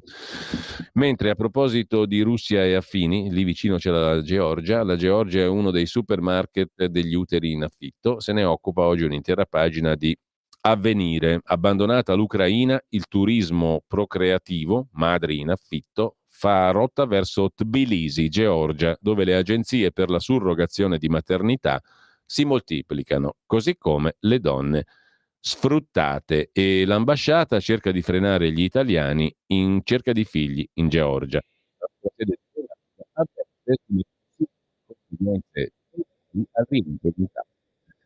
proposito invece di cose europee, altro tema controverso, la carne sintetica, coltivata, colturata, chiamata in vari modi. Colturata sarebbe la definizione giusta, ci ha spiegato il professor Bressanini che studia la materia. Comunque carne made in Italy, altra cosa, la vera sostituzione etnica, scrive oggi Start Magazine, non è tra persone, ma tra agnelli, vitelli, suini e polli. In che senso? Nel senso che la carne italiana è sempre meno made in Italy. Non parliamo poi del porcetto sardo che arriva dalla Bulgaria, eccetera, eccetera. Siamo infatti tra i principali importatori di bovini francesi e suini olandesi, anche perché negli ultimi 15 anni, scrive Giulia Alfieri su startmag.it, negli ultimi 15 anni ha chiuso più della metà delle aziende che si occupano di pastorizia e di allevamento. Nell'articolo in home page su startmag.it tutti i dettagli. La sostituzione etnica di cui il ministro dell'agricoltura Lollobrigida si dovrebbe preoccupare è quella che potrebbe avvenire con agnelli, vitelli, suini e polli importati. La nostra carne è sempre meno made in Italy. Questo di cose europee. Ritorniamo al sussidiario.net perché c'è una bella intervista al professor Giulio Sapelli. È una trappola per topi, l'Italia non ratifichi la riforma del MES, il cosiddetto salva stati, meccanismo europeo di stabilità. Nuovo pressing sull'Italia per la ratifica del MES da parte delle istituzioni europee. Occorre di evitare di fornire un altro strumento ai paladini dell'austerità, spiega Giulio Sapelli. A proposito di cose europee, ne abbiamo parlato a suo tempo quando ci occupammo della prigionia di Andrea Costantino negli Emirati Arabi Uniti. L'inviato europeo nel Golfo, Di Maio, ci spera ancora, ci racconta oggi il Fatto Quotidiano. Poltrone europee, il rappresentante per la politica estera conferma. Il processo di nomina è ancora aperto, la Farnesina non si opporrebbe. Anche al Quirinale non dispiacerebbe fare Di Maio inviato europeo nel Golfo Persico. A proposito di nomine, invece, ci racconta Repubblica, Mario Draghi, l'impareggiabile per eccellenza, ha detto no alla guida della NATO. Ora l'Italia punta su Cavo Dragone, il capo di Stato Maggiore della Difesa. Cavo Dragone, appunto, è candidato a presiedere il Comitato Militare dell'Alleanza Atlantica. Restiamo al fianco di Kiev, Putin ha fallito, dice Dragone. La prima vittima intanto dello scandalo a proposito di Russia, della fuga di Artem Us, l'uomo d'affari russo fuggito da Basilio, Milano, la prima vittima dello scandalo della fuga si chiama Giorgia Meloni, scrive Dago Spia. Gli americani incazzatissimi hanno rinviato la visita della Ducetta alla Casa Bianca in agenda tra maggio e giugno. Biden voleva Artem Us per scambiarlo col giornalista del Wall Street Journal arrestato da Putin per spionaggio. Artem Us aveva vecchi e solidi rapporti con grandi società italiane. Suo padre, insieme al boss della Rosneft, Igor Siekin, è il principale artefice del megaprogetto Vostok Oil, una torta da $1.000 miliardi di cui molte aziende italiane bramavano una fetta. Il principale alfiere italiano di questo colossale progetto è stato Antonio Fallico, già uomo di Banca Intesa a Mosca, dal 2008 console onorario della Federazione Russa, che da presidente dell'associazione Conoscere Eurasia ha solidi rapporti con Igor Siekin, con il quale aveva rapporti anche il papà di Artem Us nel progetto Vostok Oil da $1.000 miliardi. Intanto la Santa Sede è un covo di vipere, rimaniamo ad Agospia. Pietro Orlandi, non tiri troppo la corda. Il fratello di Emanuela, scrive Dagospia estraendo alcuni brani dell'articolo di Fabrizio Peronaci per il Corriere di Roma. Il fratello di Emanuela, Pietro Orlandi, avendo fatto intendere in TV che Papa Wojtyla era un pedofilo, potrebbe aver complicato la ricerca della verità sulla vicenda della sorella, facendo incazzare il Vaticano. A Natale dell'83, dopo che Emanuela era scomparsa, Giovanni Paolo II andò a casa Orlandi e disse: «La vostra vicenda è un caso di terrorismo internazionale». Dopodiché Papa Giovanni Paolo II fece assumere Pietro Orlandi allo IOR, la Banca Vaticana. E sempre rimanendo ad Agospia, ma è tratto dal mondo Twitter il tutto, una selezione di commenti di Filippo Facci viene qui postata. Filippo Facci ha fatto un commento, 90.000 persone ci hanno girato intorno. Se lavorassero come piangono, la potenza che sarebbero, ha scritto Filippo Facci parlando dei tifosi del Napoli, che hanno pianto perché non hanno passato il turno contro il Milan. Se lavorassero come piangono sarebbero una potenza, ha scritto Filippo Facci dei napoletani. Filippo Facci sui social spernacchia i napoletani in lacrime dopo la sconfitta col Milan e viene travolto da un mare di insulti. C'è chi scrive: e se i milanesi chiavassero come lavorano, il mondo sarebbe perfetto. Sei una latrina, puoi anche andare a fare i chinotti ai cavalli di Bellomunno e altre belle cose. Mentre a proposito di cose da territorio, da Napoli andiamo alla Sardegna, citata prima, per il porcetto che arriva dalla Bulgaria, nomine indagati Solinas e il numero 2 della ministra Calderone, scrive Andrea Sbaracciari su Il Fatto Quotidiano. In Sardegna nei guai in 21. C'è anche Temussi, consigliere personale della ministra del lavoro Massimo Temussi. Sono ancora le nomine, scrive Il Fatto, a inguaiare il presidente sardo Cristian Solinas, investito ieri da un altro tsunami giudiziario. È stato rinviato a giudizio per abuso d'ufficio in un caso analogo di nomine indebite ed è indagato per corruzione e riciclaggio in un'altra inchiesta. Con il presidente a sto giro a finire sotto il faro della procura di Cagliari il suo ex braccio destro, ora stimato consigliere personale della ministra del lavoro Marina Calderone, nonché neopresidente di ANPAL, Società Agenzia Nazionale Politiche Attive del Lavoro Servizi. Il manager molto gradito a Fratelli d'Italia, Massimo Temussi. Pesanti i reati ipotizzati dalla Procura di Cagliari, che ieri ha notificato la chiusura indagini a 21 persone. Corruzione, abuso d'ufficio, falso, induzione indebita. Destinatari oltre a Solinas, il suo cerchio magico e imprenditori. Oltre a Solinas e Temussi, indagati l'ex vicepresidente e consigliere regionale di Forza Italia, eccetera, eccetera. L'inchiesta corre su 2 binari. Il primo riguarda la promessa di una promozione a capo di un dipartimento regionale fatta da alcuni imprenditori con interessi nel settore cave a un funzionario in cambio di un occhio di riguardo in alcune procedure amministrative.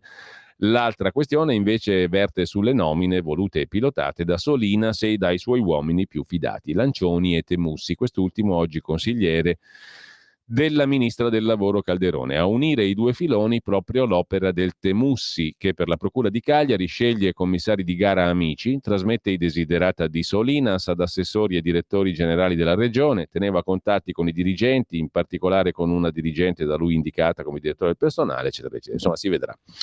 Ve l'ho fatta un po' lunga, scusatemi. Mentre vi segnalo, a proposito di Edoardo Montolli, che abbiamo citato prima con Felice Manti, credo che vada dato atto, diciamo veramente, a questi due giornalisti, fin dall'inizio sono stati i primi a aver studiato, ad essersi documentati sulla vicenda della strage di Erba, che, lo ripeto, a noi ci interessa non solo per le 2 persone in carcere, che pure è un fatto umano importante, perché potrebbe capitare a qualunque di noi. Questa storia ci dice questo, che veramente Kafka, cioè tutti potremmo essere in quella condizione. Loro 2 ancora di più, per il tipo di persone che sono e per il tipo di relazioni sociali che avevano, cioè molto normali. 2 persone normali, perfettamente, diciamo, calabili nel ruolo, no? Vendibili in quella maniera. E all'ennesima potenza. Forse noi pensiamo di essere più scafati e che avremmo reagito in maniera tale da non trovarci nei guai come loro, ma non lo so, perché perfino Cazzullo, trovandosi in isolamento e davanti a certe prospettazioni, diciamo così, probabilmente no, perché è scafatissimo il ragazzo, però insomma è difficile resistere, no? Ecco, documentandosi, leggendo le carte, Edoardo Montolli e Felice Manti hanno consentito che dopo 17 anni questa storia avesse ancora un lato pubblico importante, perché questo è il punto. Appunto, non è solo una questione privata, c'è un lato pubblico, di interesse pubblico. Ci insegnano nei manuali base di giornalismo, di etica professionale, di deontologia, che una notizia è tale quando ha un rilievo pubblico. Se è una cosa assolutamente privata, non è una notizia. Invece tante volte vediamo cose assolutamente private sbandierate in pubblico come fossero notizie. No, la notizia, per essere tale, deve avere un rilievo pubblico. Questa vicenda giudiziaria ha talmente tanti rilievi di pubblico interesse che non è più solo una vicenda privata, per quanto umanamente inaccettabile, di 2 persone ingiustamente condannate, ma ha anche tantissimi rilievi pubblici importanti, come si sono svolte le indagini, il ruolo dei carabinieri, il ruolo dei magistrati, dei consulenti, dello psichiatra, del mondo dell'informazione, del circo mediatico cosiddetto. C'è una quantità di profili di interesse pubblico che sono evidenti, sono chiari a tutti, e per questo ce ne continueremo a interessare. A proposito di Edoardo Montolli, invece, vi segnalo un pezzo molto interessante su frontedelblog.it, lo trovate su Cronaca Vera, su un personaggio che ha fatto buona parte della storia più o meno occulta d'Italia, Federico Umberto D'Amato e il servizio segreto occulto. Federico Umberto D'Amato, una persona che è stata l'anello di collegamento tra il Ministero dell'Interno italiano, il Viminale, e l'Alleanza Atlantica, la NATO. Federico Umberto D'Amato, l'uomo che era il trait d'union tra Viminale e NATO, è considerato al vertice di un servizio segreto occulto nell'ultima sentenza sulla strage di Bologna. Scriveva sull'Espresso rubriche di cucina questo signore. La strana storia di un poliziotto che sapeva tutto di tutti. C'è in ballo anche la questione di Falcone, del botto del 92 in cui salta per aria Falcone con la sua scorta e la moglie. Ne abbiamo parlato a suo tempo, ma l'articolo di Edoardo Montolli è estremamente interessante, quindi andatevelo a leggere su frontedelblog.it. Federico Umberto D'Amato. Un uomo che sapeva tutto di tutti, troppe cose sapeva quest'uomo. Intanto lasciamo il pezzo di Montolli, vi segnalo per quanto concerne il capitolo intelligenza artificiale, l'articolo su wired.it dedicato a ChatGPT con una domanda: è il primo esempio di superintelligenza? Secondo alcuni, i nuovi algoritmi da intelligenza artificiale sembrano avere capacità simili a quelli degli esseri umani, ma non tutti gli esperti concordano su questa visione. Una notte dello scorso settembre, Sébastien Bubec, un ricercatore che si occupa di apprendimento automatico a Microsoft, si è svegliato pensando all'intelligenza artificiale e agli unicorni. Bubec aveva da poco ottenuto l'accesso in anteprima a GPT-4, che è l'aggiornamento del potente algoritmo di generazione del testo della società OpenAI, ChatGPT, alla base del popolarissimo chatbot, appunto ChatGPT. Faceva parte di un team, Bubec, che lavorava all'integrazione del nuovo sistema di intelligenza artificiale all'interno del motore di ricerca di Microsoft, cioè Bing. Il ricercatore e i suoi colleghi erano rimasti sbalorditi. Perché? Perché GPT-4 sembrava diverso da qualsiasi cosa avessero visto fino ad allora. Come i suoi predecessori era stato alimentato con enormi quantità di testi, di codici e addestrato a utilizzare i modelli statistici di quell'enorme corpo di dati per prevedere le parole che avrebbero dovuto essere generate in risposta a una domanda dell'interlocutore. Bubec aveva però l'impressione che i risultati prodotti dal sistema fossero molto di più che semplici ipotesi statisticamente plausibili. Quella sera di settembre Bubec si è alzato sistemandosi di fronte al computer e ha chiesto a GPT-4 di disegnare un unicorno usando TIC-Z, un linguaggio di programmazione relativamente poco conosciuto, in grado di generare diagrammi scientifici. Bubec utilizzava una versione di GPT-4 che funzionava con i testi e non con le immagini, ma una volta inserito in un software di rendering di TKZ, il codice generato dal modello ha prodotto un'immagine composta da ovali, rettangoli, triangolo che, per quanto grezza, ricordava decisamente un unicorno. Per Bubec, un'impresa simile comportava senza dubbio una comprensione astratta degli elementi che compongono la creatura immaginaria. Qui, ha ricordato di aver pensato Bubec, sta accadendo qualcosa di nuovo. Forse per la prima volta abbiamo qualcosa che potremmo chiamare intelligenza. Quanto l'intelligenza artificiale stia diventando effettivamente intelligente e quanto ci si possa fidare di questa sensazione ormai sempre più comune è una domanda sempre più incalzante nel dibattito intorno all'intelligenza artificiale, scrive Wired.it, dal quale vi segnalo un altro articolo più divertente: tutti i rischi di usare Bikini Off, il chatbot che spoglia le donne. Perché solo le donne? Perché si parla di bikini. La controversa intelligenza artificiale che spopola su Telegram richiede pagamenti in criptovalute e si presta a usi illegali. Bikini Off è un bot, cioè un umanoide, diciamo così, un software umanoide di Telegram salito alle prime posizioni dei trend mondiali negli ultimi giorni per via di un controverso servizio che mette a disposizione. Come da nome, Bikini Off può spogliare di tutti i vestiti una persona in una foto, restituendo un risultato convincente, visto che non si limita a incollare il viso su un corpo nudo, ma riprende anche la posa e rispetta le proporzioni del fisico, così come le tonalità dell'incarnato del soggetto. Possiamo vedere, oltre che il Papa magari col piumone da rapper, il Papa nudo. Questo è un bikini off applicato al Papa, tanto per dire. Andiamo a vedere alcune delle prime pagine dei quotidiani di oggi. Il quotidiano di Sicilia, senza dubbio. Scadente, di parte, perfino corrotta, i siciliani non si fidano della pubblica amministrazione e fanno bene, scrive il quotidiano di Sicilia in prima pagina. Indici di qualità europei, per la Sicilia performance tra le peggiori, ma è tutta l'Italia a non fare una gran bella figura, scrive il quotidiano di Sicilia in primissimo piano. Il primo piano della pagina 3 è dedicato invece alla par condicio, arriva il vademecum per la comunicazione politica in periodo elettorale e poi fisco, la precompilata 2023, tutte le istruzioni per l'uso a pagina 4, mentre Catania e Palermo sono tra le città più care d'Italia. Il Manifesto mette in prima pagina, il quotidiano comunista, la questione Nordio. Il governo ha un problema. Toghe in rivolta, i magistrati hanno criticato il ministro Nordio che ha avviato un'azione disciplinare per l'evasione del russo Artem Us. Il Sole 24 Ore invece si occupa intanto della ministra Calderone, citata prima, per l'inchiesta sul suo uomo di fiducia, Temussi. 1 milione i posti di lavoro che non riusciamo a coprire, ha detto la ministra del lavoro. Ma c'è anche la svolta green in prima pagina sul Sole 24 Ore, i costi sono fuori controllo. A passo veloce si va verso l'adozione della più grande legge sulla protezione del clima di tutti i tempi, dice l'Unione Europea. E davanti a un'affermazione così impegnativa tremano le nostre tasche. L'Unione Europea ha dato l'ok a nuove misure per la transizione ecologica. Dopo le mosse su case green e auto, arrivano la riforma degli ETS, cioè il commercio dell'inquinamento da anidride carbonica, e il dazio sulle importazioni inquinanti. Tutte misure che comportano oneri aggiuntivi per immobili, carburanti, imprese e agricoltura, con il rischio che i costi economici e sociali della transizione economica vadano fuori controllo, scrive il quotidiano di Confindustria. Intanto, a proposito di cose europee, la concorrenza, gli ambulanti, i balneari, il disegno di legge per la concorrenza torna oggi per la terza volta in Consiglio dei Ministri.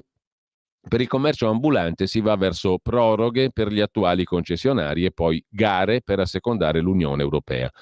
Sull'energia, focus per l'approvazione del piano messo a punto da Terna per la rete elettrica, e c'è in extremis l'ipotesi di una norma sulle concessioni balneari, mentre sulla pernacchia europea, il PNRR, si va alla stretta finale sulla terza rata da 19 miliardi. E infine a giugno 2023, attenzione, l'India scavalca la Cina ed è prima al mondo per numero di abitanti.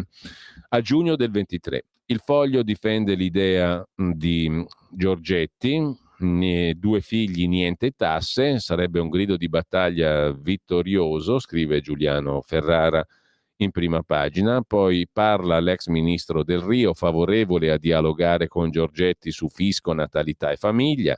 2 figli, no tasse. Anche il presidente dell'Istat, il demografo Blangiardo, sposa il progetto di Giorgetti sulla natalità e spiega come renderlo anche sostenibile, scrive il Foglio in prima pagina. E poi abbiamo l'Andreas Version di Andrea Marcenaro. Giorni su giorni che non si parla d'altro se non di un plantigrado troppo poco umano e dei ripetuti grugniti di un umano che si aggira liberamente per Roma. Va risolta, scrive Marcenaro. Si potrebbe fare in questo modo: foglio di via e rimpatrio in Slovenia dell'unica migrante, l'Orsa, che per la verità sarebbe stata volentieri a casa coi figlioli, salvo poi in effetti sbagliare nel non porsi nemmeno teoricamente la questione di un rapporto civile con le bestie a 2 gambe già colà residenti. In alternativa al rimpatrio verrà posto in atto il trasferimento coatto di povera mamma pelosa nel giardinetto personale del segretario dei Verdi Bonelli oppure della signora Schlein. Contemporaneamente, conclude Marcenaro, si provvederà a piazzare una gabbia in cima come minimo al Terminillo al fine di inchiavardarci per il breve periodo in cui dovrà restare lontano dalla sua compagna JJ4, l'orso Lollobrigida. Beh, insomma, questa è bella però, Siate onesti, Andrea Marcenaro è uno che sa scrivere, punto primo, e poi ha uno humor che piaccia o non piaccia nel merito, ma è fantastico. In ogni caso, Italia Oggi apre la prima pagina con il fisco in aiuto di chi fa figli, l'idea del ministro Giorgetti e del sottosegretario Bitonci, una maxi detrazione fino a 10.000 euro per i figli a carico, IRPEF negativa per gli incapienti. L'idea lanciata da Massimo Bitonci. Vediamo se riusciamo ad averlo per domenica mattina con Pier Vittorio Scimia per parlare di questa questione. Intanto, sempre da Italia Oggi, Mosca si è insinuata in Africa, non solo, ma nel Sudan in particolare, già in piena guerra civile. È interessata al petrolio del Sudan e alle miniere d'oro, mentre il PD a Treviso sogna l'effetto Udine. Lì c'è il sindaco leghista anche a Treviso, sfida al ricandidato sindaco della Lega. Il diritto al rovescio, la rubrica di prima pagina, il corsivo di Italia Oggi. Gli ecologisti, scrive il direttore Magnaschi, quando sono frettolosi e ideologici provocano più guai di quanti non ne risolvano. Spesso procedono per preconcetti, per parole d'ordine non verificate, per slogan emotivi e quindi altrettanto spesso finiscono per imporre soluzioni che perseguono l'opposto degli obiettivi che erano stati da loro dichiarati. Prendiamo il caso delle centrali nucleari tedesche. Non si trattava di farne nuove, ma di tenere accese le 3 di questo tipo che stavano funzionando. I verdi tedeschi irremovibili, si devono chiudere subito tutte. I socialisti, in coalizione con loro, erano invece per mantenerle per qualche tempo, poi ci hanno ripensato e adesso la chiusura definitiva. Ma a questo punto la Germania, per far fronte al venir meno dell'energia elettrica da nucleare, ha dovuto ricorrere a centrali a carbone, che sono molto ma molto più inquinanti. In Veneto si dice peso il tacon del buso, peggio la toppa del buco, conclude Pierluigi Magnaschi in prima pagina su Italia Oggi.